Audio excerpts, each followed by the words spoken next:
So our today's topic is support motion and force transmissibility. So suppose now this is a spring mass system, which you know actually spring mass damper system, spring mass viscous damper system, which is supported on this base, and this base actually is having a motion like this. Sometimes it so happens that we have a delicate instrument, and we have to keep it somewhere where there is many external vibrations coming. Maybe due to running of heavy machines, the floor is vibrating, and you keep a very delicate instrument there. Then what happens? The vibration of the floor gets transmitted to your machine. So here we will see that how much of this base vibration gets transmitted towards your machine. So now suppose this is the inertial, from inertial reference this mass is having a displacement of x, and from again inertial reference this support is having a displacement y, which is harmonic. So if x is greater than y, then this spring gets extended by x minus y, and the total spring force is k into x minus y, that is k by 2x minus y plus k by 2x minus y, which sums up to k into x minus y. And also the viscous damper is having a displacement of x minus y, so x dot minus y dot is the velocity of this mass relative to the base. So this so now that means the equation is minus c, this is the Newton's law as you all know, minus k x minus y is equal to m x double dot, because x double dot is the acceleration. For acceleration it will not be x minus y, it would be x double dot, and x is being measured from the inertial reference. So now what is done is z is taken to be equal to x minus y, so this is minus cz dot minus kz is equal to m x double dot minus y double dot plus m y double dot, or m z double dot, this is mz double dot, so bring this and this to the right hand side, so plus c z dot plus k z is equal to, bring this in the left hand side, so minus m y double dot. Now take y as some amplitude y and a frequency of omega, so this is m z double dot plus c z dot plus k z equal to m omega square y sine omega t, and you know the solution z is capital Z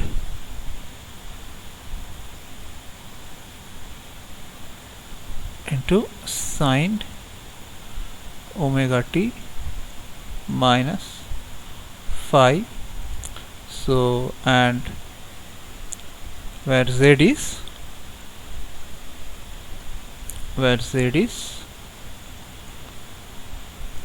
m omega square y is f naught by root over k minus m omega square whole square plus c omega square, and tan phi is equal to c omega by k minus m omega square. That means just here we are taking it as f naught and we are applying our old formula. Or you can, here you can, just like before, you can do it like this, plus cz dot plus kz is equal to m omega square y e to the power I omega t, assuming that you will take only the imaginary part of the solution also, and you can replace z as capital Z. If capital Z is a real number, then this is I omega t minus phi. Or what you can do, you can take capital Z, this Z bar, where this Z bar is complex, this Z bar is complex, and this minus phi information is in this complex number, and the amplitude of this is capital Z, and also the phase information is there. So if you replace it here, then you get your minus omega square m z bar plus I c omega z plus k z bar is equal to m omega square y, and cancelling out e to the power e omega t from all terms.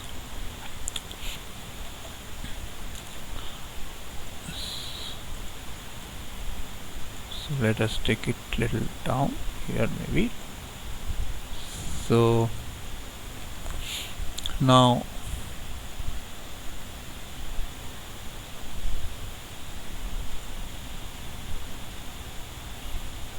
or z bar is equal to m omega square y divided by k minus m omega square plus I c omega. And see here, this denominator is complex, so a phase is coming out from here, and that is tan phi equal to c omega by k minus m omega square. But here z is not our main interest, our interest is x. So x is y plus z. So x is y plus, x is y plus z. So again we assume, if we take the imaginary part of the solution, then this can be written as y e to the power I omega t plus z bar e to the power I omega t, and that is m omega square y by k minus m omega square plus I c omega e to the power I omega t. So that is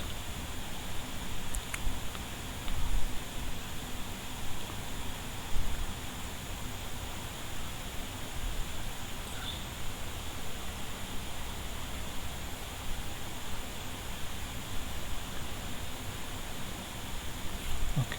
So here if you simplify, so ky, so minus m omega square y, that gets cancelled out with this, plus ic. So it is k plus ic omega into divided by k minus m omega square plus ic omega y e to the power I omega t. And let us assume that so this is actually the amplitude of this is k square plus c square omega square, and the amplitude of the denominator is k minus m omega square whole square plus c omega square. And here the angle is, suppose we assume this to be tan inverse psi 1, and here the angle is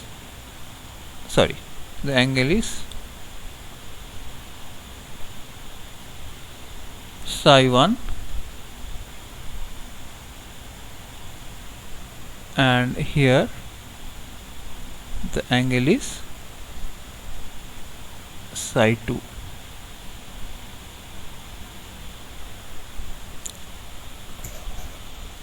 This is same as writing.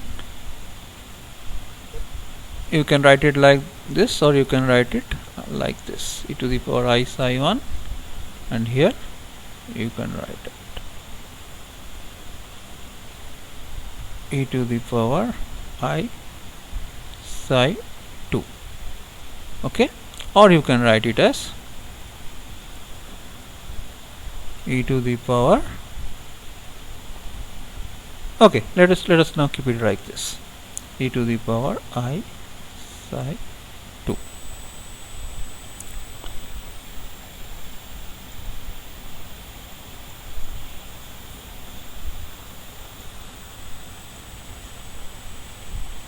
So let us take it to the next page.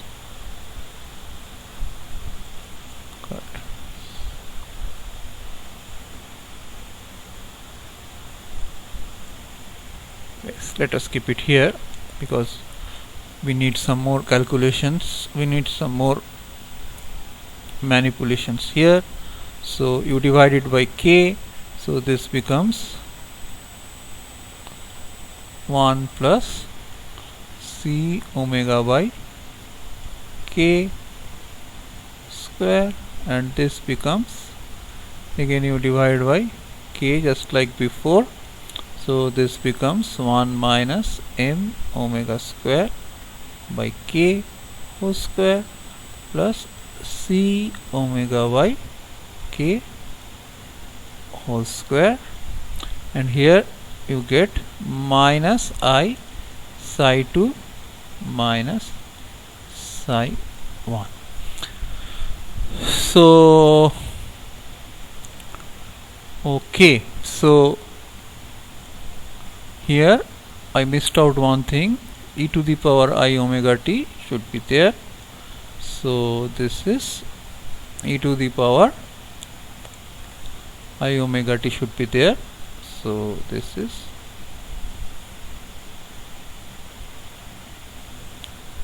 e to the power I omega t minus this. That means this is actually what is x. So another thing I missed out, I think this y is also there, this y is also there, so let us put this y. So this x, so this is actually, so this much is actually the amplitude of x, the amplitude of x, and we call it capital X. So this is capital X, then you can write capital X and divided by capital Y is equal to, so you now know that this is nothing but 1 plus twice omega by omega n square divided by, here you know this is 1 minus omega by omega n square plus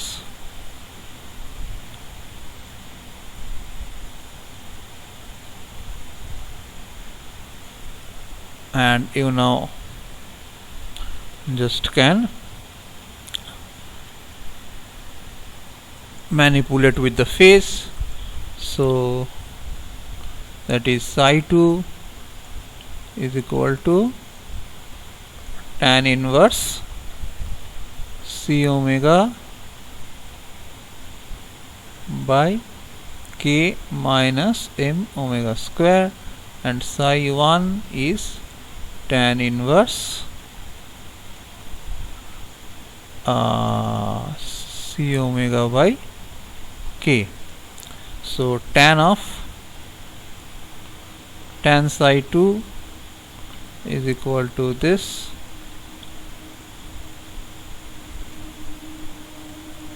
and tan psi 1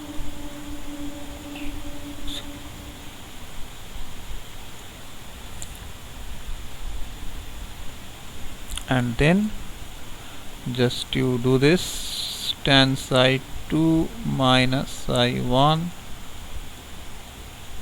is equal to tan psi 2 minus tan psi 1 divided by 1 plus tan psi 1 tan psi 2, and once you do that, so what you get is,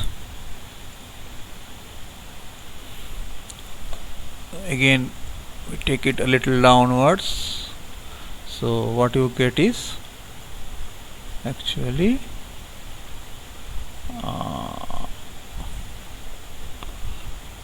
yeah, this one. Okay, so okay, so let us just copy this part.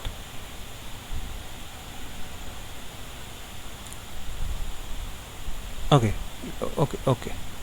so what they are doing is, okay, I am copying this. So actually what you in the book they are calling this psi, and that is equal to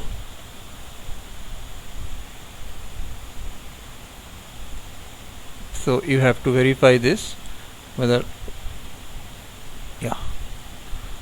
tan psi equal to this.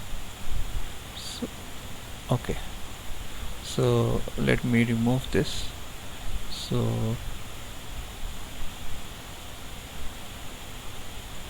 So what they are doing actually is psi equal to psi 2 minus psi 1. That means by how much this x lags y, how much this is psi actually, this is actually psi, that is by how much this x lags y, because y is e to the power I omega t, y is e to the power I omega t, this is y, this is y. So by how much this x lags y, this is psi actually, and from here which we got psi. So this is the graph, so here the most interesting thing is that, see, in this relation, if you put omega by omega n equal to root 2, then that is 2, this is 2, 1 minus 2 is minus 1, minus 1 square is 1. So and here this is twice psi into omega by omega n is root 2. So this is this, and this is also same, 1 plus this. So this is also 1 plus this. So x by y, amplitude x by amplitude y is equal to 1 when omega by omega n is root 2. So when omega by omega n is root 2, it passes through 1. So this is x by y is this, and this is the phase plot. So here see, if we operate here around here, somewhere around here, then what happens, even if there is a sufficient amount of y, x will be less than y. X will be less than y. That means you have to operate beyond root 2. So the transmitted x, so by adjusting the spring values and the damper values, mainly the spring values, what you can do, or we'll see what we actually do. So you can, if you can keep your omega by omega n somewhere here, that is beyond root 2, then the less amount of vibration will be transmitted to your delicate instrument or delicate machine. So the next topic we cover is force transmissibility, and that we'll do in the next lecture.